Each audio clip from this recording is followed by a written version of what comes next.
Netcasts you love. From people you trust. This is Twit.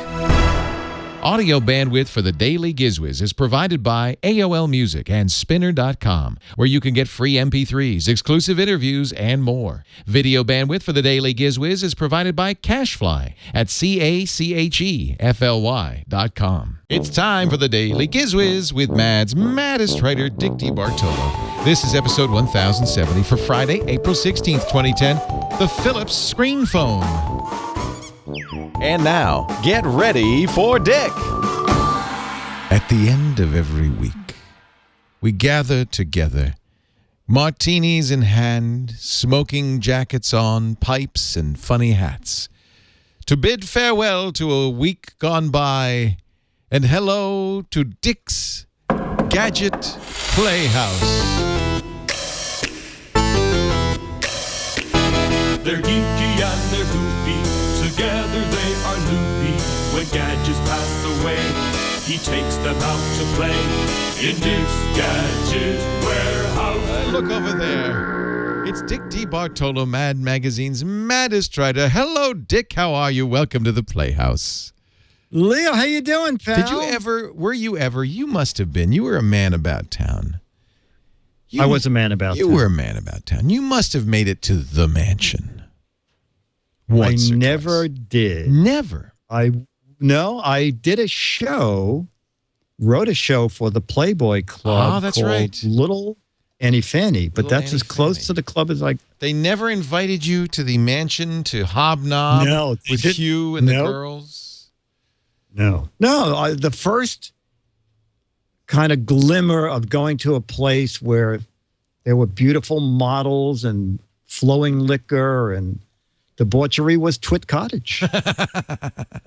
Yes, we don't talk about that. It's not the Playboy Mansion. No, it isn't. But I do have a smoking jacket and a pipe, and I'm very glad to welcome you in. Have you been to our grotto outside? I was to the grotto. Yeah, it's great. It's really Ozzy beautiful. the dog sports there. We don't have any wild animals, but at least we have a papillon. Yes, I saw him hiding the eggs, Yes. quote, egg out there. Yeah, that's good. I almost stepped in an egg. Yes, be careful of those eggs. Yeah.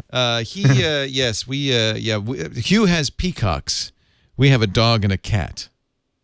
Yeah, that's good. Actually, we have a new cat. Everything is scaled down. It is. We have a lovely new cat that we have adopted. You have a cat, really? Into the Laporte family. Well, Jennifer felt that Ozzy was getting lonely.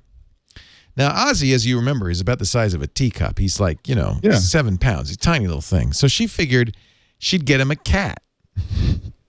To eat? No, he's too small.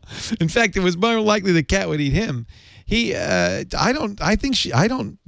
maybe never heard of the hereditary rivalry between canines and felines, but for whatever reason, she felt that the best buddy for our little papillon dog would be a cat. So she got a cat. He's a stray. He was being taken care of by a couple of girls, and they moved, and so they gave him to the feed store, and he was kind of lived in the feed store there, and he weighs about 150 pounds. He's the world's largest cat. I see. So I'm not too worried about Ozzy, really. Mm-hmm. So now Ozzy spends most of his time hiding? Yes, the cat is huge. The cat is, we call him Charlie. And literally, I can't pick him up. He's huge. And what does Ozzy think of It's like this? a sack of flour with claws. Ozzy, I think he's bemused.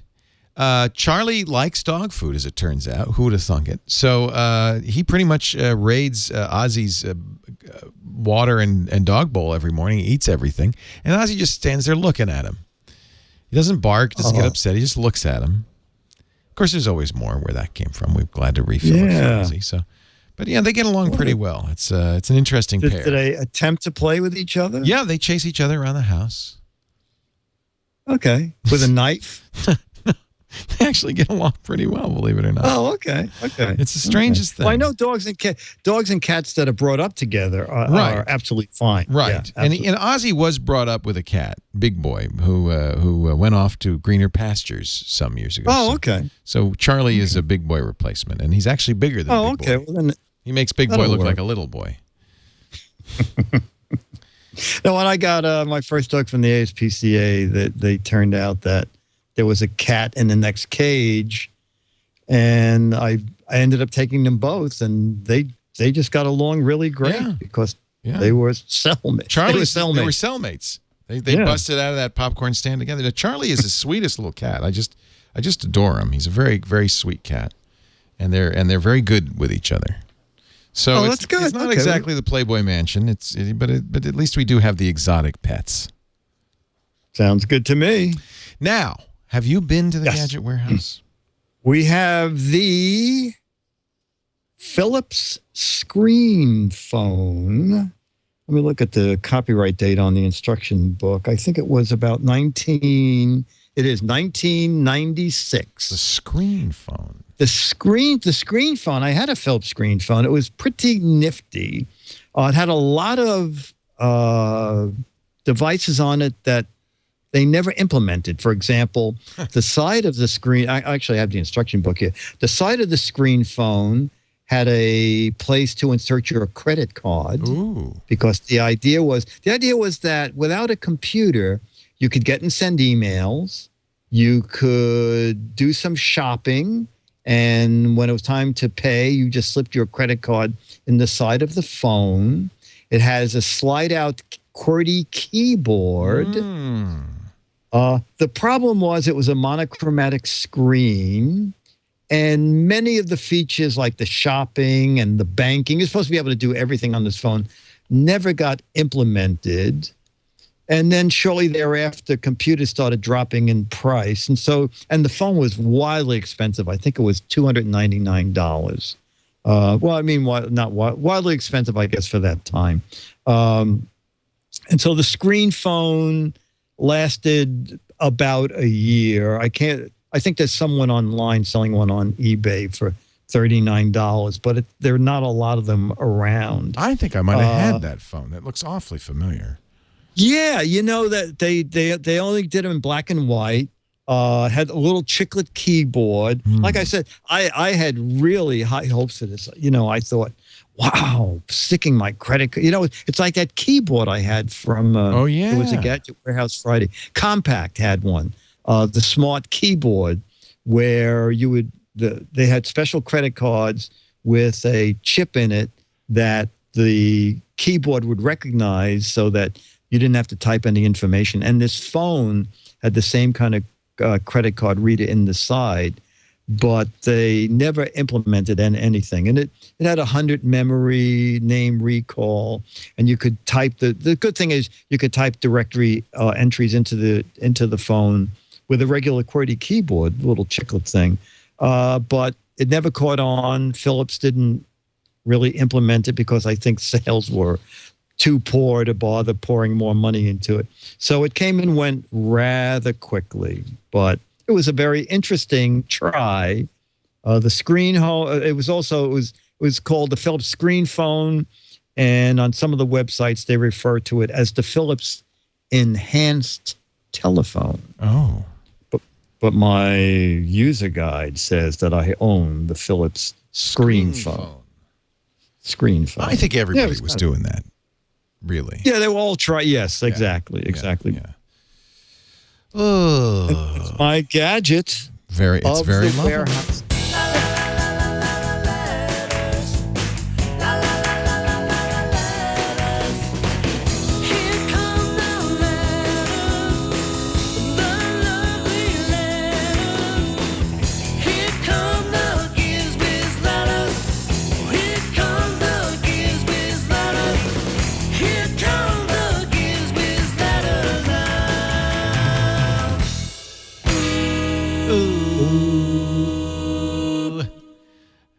A letter from our sponsor. A letter from Pete Buttress, Burtis, North Conway, New Hampshire. Hi, Dick. Oh, it's very funny. It says, hi, Dick, and maybe Leo, although I doubt it, would be reading this. I must admit I am strangely fascinated with products like the Euro mug. Euro mug, we did it last week. I worked on getting a private pilot certificate a few years back, And the only truly shocking thing in the whole process is the number of portable urinal type products available in airplane gear catalogs.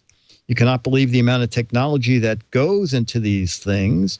Disposable, reusable, male, female, one-way leak valve, powders that turn liquids into gels, and other stuff I can't write about without blushing. One of the most interesting is the Travel John, which is at the sporties.com website. Actually, Travel John is a great product that I keep on my boat because my little boat doesn't have a restroom. I found out that a lot of small aircraft pilots do fly with such products on hand, not so much for the portable urinal properties, but they double as dynamite barf bags. And you need them. If you think turbulence is bad in a big airplane, try the same turbulence in something that weighs less than most cars. On a really bad day, you bang your head on the roof a lot, even though you're strapped in. And then you have to recover quickly and continue flying the thing. I am not big for the aircraft. Personally, I think using something like the Euromug in my plane, I cannot think of using the Euromug in my plane. Well, we're not sure that people at Euromug are going to make a fortune or not, so we'll point that out. If you missed last week's show, euro-mug.com is where they're at, uro-mug.com. So he's not going to buy one. But anyway, Pete, thank you for that. And I'm not going to a ride in your small plane, even if you have a Travel John. Did you ever fly? No. I have peed in a mug, but I've never flown. They're not exactly the same. Well, yeah. Okay. Do you have a pilot's license? No, but they have a Euromug. I have a Euromug. No, right. But when I used to commute long commutes back and forth from Tech TV, sometimes it'd be 3-4 hours in the car, and nature would call. And sure, I could pull over, but I didn't want to lose my place in the line home. I see. Maybe so you had a Euromug or a facsimile thereof? Well, it was from Starbucks, but it was the same idea. Oh, okay. Okay. No, I'm surprised you didn't want to fly. I would love to fly. If I had perfect eyesight, maybe I would have. But I can't see very well, and what if explains all the driving on the sidewalk when I was out there. And I would say, Leo, that's okay. I'll take a cab. And you'll go, no, I'll come get you. I'll go, no, Leo, it's okay. I can take. I can tell you all the way home. It's no problem. I know what I'm doing there, Nick. I said, watch out. Hey, lady, get out of the way. What's she walking down the street for? Why they called him Leo Magoo Laporte. Oh, my. Yeah. I don't have the greatest. Yeah. Was he a bad driver or just bad eyesight? Bad eyesight. Annie didn't know how to drive. And Bill did. And so they only went out as a team. Bill drove the car, and Annie would go, Bill, get ready to turn. Bill. Oh, that's no, terrible. That's a wall. Not yet. Now turn. Oh, that's terrible. I know. It's terrible. We would go shopping once a month out to Jersey, buy tons of stuff, and I would sit in the back seat going, is saving $50 worth this? Because I'm not sure we're coming home alive. And this was before Price Club and Costco. You weren't going to the big box stores. No. We were just going to in New York City, a little can of dog food's like $1.50, and in Jersey it's 79 cents. Oh, so we would go out and load up on all kinds of stuff. Do you think that's still commonplace that people might still do that? Oh yes, really. People go to Jersey because the food is way, in New York City, when the cereal aisle, if you don't want cornflakes or Rice Krispies, you ain't getting them. When you see those ads for, Raisin Crackle brand. Yeah, they don't have that in New York? Oh, no. We don't get any of those. Really? Count Frankenberry, we don't even have. It's too much trouble to bring it across the pond? No, What's because the deal? the stores are so small. Oh, they're small. New York City. Supermarkets are, of course. The carts are like 6-8 inches wide. You put a box of cereal in it, it's that's fine because the kitchens are small too. So the kitchen's small. Yeah. Yeah. I can't put a big box of cereal on the counter because then there's no room for the bowl. There's no room in the cupboards. Cupboards. Yeah, there's just no room. I don't know how you guys survive, frankly. Well, you eat out. We eat out, yeah. I mean, I'm in the heart of the city, and so you pay for it in different ways. Right. And one of the ways is not a lot of room. Right. Oh, but you're happy. Oh, when my family first came from Brooklyn to my apartment, my mother goes, "Nice. That's a very big closet." I goes, "Mom, it's the bedroom." Well, where's the closet? Well, that hook is the closet. That's a closet. That's all you need. Well, you're saying that Brooklyn was more spacious? Oh, my family had a house in Brooklyn. Right. Yeah, the one family house. They were the only people who lived in it. What? No, that can't be. Yeah. You didn't share. Didn't share. We had our own bedroom. It was like amazing. Those were the days. Those were the days. When men were men and children were children. No one shared. Dick, we're out of time. This week has rushed by. It's hard to believe. We're already at Friday, but I know you're going to enjoy the great weather. Yes, I will be out doing something on the Hudson River. With or without my boat, I don't care. Bring the Euro mug, and then you won't have to do it on the river. No, I think so. You may boat this weekend. I may boat this weekend, sir. Yes, wow. I will. Wow, that portends well for the boating populace. It does. Yes. It port 12. Port 12. It is spring is sprunging. Yeah, we're setting a new record. It's going to be 85 here. What? In April. 85 in April. Wow, that is kind of hard to believe. Wow. Global screw up has taken over. It's happening. Dick, thanks so much. Have a great weekend, and I'll be back with you next Monday for 5 more great Daily Gizwizes. If you want to watch the show, we do it live, we do 5 shows at a time at live.twit.tv. You can watch. We moved the time now. It's Tuesday evenings. Usually, if all goes well, between 5:30 and 6 o'clock Eastern time. That's 2:30 to 3 p.m. Pacific time. At live.twit.tv, and it's you get. And Leo, someone, one line I didn't read. Someone said, "How do they find Twit on YouTube?" Pretty easy. YouTube.com/twit. Wow, now that's easy. That's the long version. YouTube.com/twit, and of course you can always go to twit.tv. We have every show there and location, links to everything else, and it's all up on the site there. We kind of like to do that. Yeah, and play the What the Heck Is It game at gizwiz.biz. Get some good guesses there. Yep. Yeah, some funny stuff. Click on the What the Heck Is It, and guess what that little blue thing is. Does anybody know? Does anybody got it right yet? Not so far, but I like the funny answers better than people who get it for real. We don't want anybody to get it for real. Yeah, that's why we only give up to 12 mads for the real answer and up to 24 autographed mads for the funny, silly answer. Much more fun. That's what we're all about, isn't it? Yes, we're here for the fun. Well, Dick, exactly. I'm here for the barbecue. When's that going to start?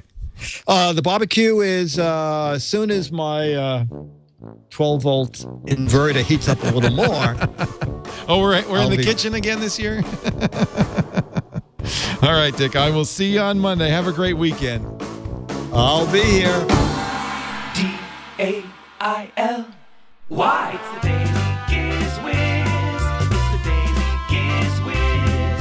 It's the Daily Giz Wiz. It makes its own gravy.